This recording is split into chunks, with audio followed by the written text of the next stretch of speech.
അല്ല അല്ല കുഴപ്പമില്ല.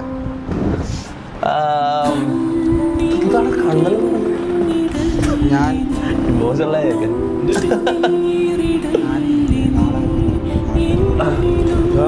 നീ ഇന്നല്ലേ വന്ന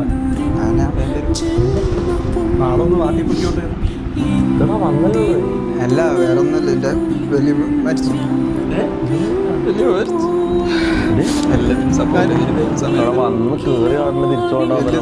സമയത്തിന്റെ ഉപരി ടൈം ശരിയല്ല. എന്തിനാ ഇങ്ങനെ ട്രെയിനിൽ ഈ അവസ്ഥയിൽ എങ്ങനെ പോവാ? നമുക്ക് ആകെ വന്നിട്ട് ഫോർച്യൂണറിൽ പോവാം. എടാ നീ അവിടെ ഇരുന്നേ, നീ അവിടെ ഇരുന്ന്